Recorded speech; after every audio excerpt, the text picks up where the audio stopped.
My childhood dog just showed up at my house after 30 years, Part 1. A story by user Luther writes horror. If I remember correctly, Shadow ran off when I was 7. The story I always heard about how he came into our lives was that my dad brought him home from a co-worker who had tried to train him up as a hunting dog. Apparently Shadow didn't display the correct instincts. It makes sense, he was a husky/Labrador mix, so he leaned a little bit into the willful side of his lineage. Everyone else remembers Shadow as the prototypical family dog, loyal, loving, protective. But I have different memories.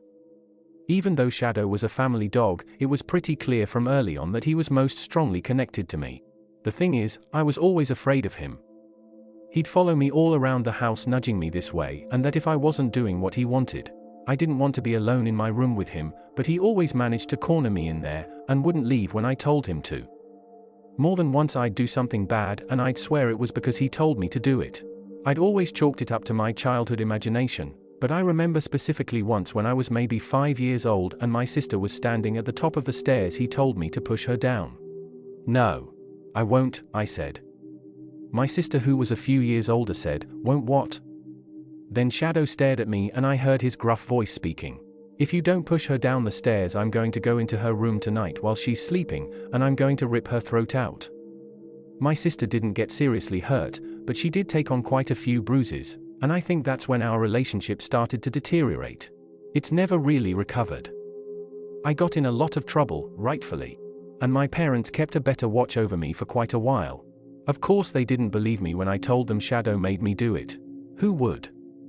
"You're going to bang your head against this shelf until your parents come to check on you," the dog told me. "I don't want to. I can hear them downstairs right now. I can smell their blood. Do you know how easy it would be for me to kill them? Maybe I'll kill your mom first. Everyone will think you did it since they all think you're a little serial killer already. Then, after someone takes you away, I'll kill your father."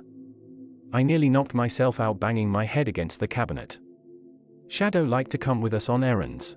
Everyone that saw him said he was the most beautiful dog. Majestic, they say. Gorgeous dog that one, or where did you get him? I'd love to have a dog like that. And to be fair, he was always the perfect dog for everyone else, calm, well-mannered, came when called. We'd be at the ice cream shop and all the teens working there would crowd around him to give him pets and a complimentary bowl of whipped cream. When they praised him, he'd look over at me with his beautiful, dichromatic eyes, one blue, one brown, as if to say, "See, nobody will ever believe you." Nobody believed me about anything. I guess when I was young I would tell really fanciful stories about when I used to be an adult. I had this whole life built up with a whole other family and career in the post office, and once I told my parents about it enough, I think they decided that I was simply one of those kids who couldn't tell reality from imagination. They got mad at me with how long it went on. My mom tells me once, specifically, I'd awakened her sobbing saying the bad man. He cued me. He broke in the house and cued me with a gun. Apparently she had to be up early for work that morning, so she was especially angry. "It's just a dream, silly bug," she said, practically dragging me back to my room. I was a little older when I started hearing the babies crying outside.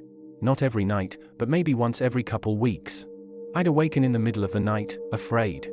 Then I'd hear it, a baby crying outside. My mom threatened to lock me in my room at night if I didn't stop waking her up every time I had a nightmare. And where had that dog gone? She thought if he was in the room I'd feel protected and wouldn't have to wake her up every time I had a nightmare. I was at brunch with my mom recently when the topic came up about how I was always so imaginative as a child, and she filled me in on some information I wasn't aware of. When I was being awakened by those crying babies, there had actually been a string of child abductions in our city that have gone unsolved to this day. Apparently it drove a bit of a satanic panic in our community that escalated until a mob from a church tried to burn down the house of a comic shop owner who sold Dungeons and Dragons materials. My mom always thought that I'd heard some snippets of the news and decided to make up a story about it.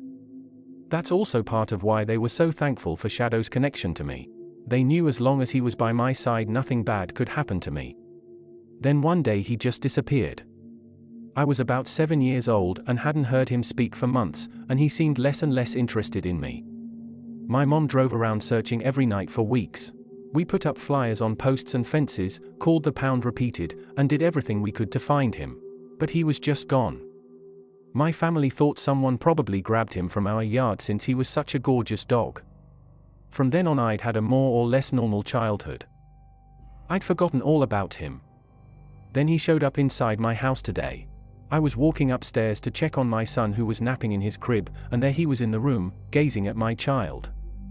Every hair on my body stood on end. It's definitely him.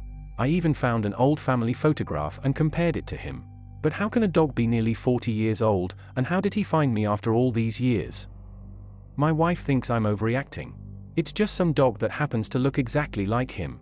But the way he was looking at my son, that everyone always thought was protective, it's the same exact way he used to look at me.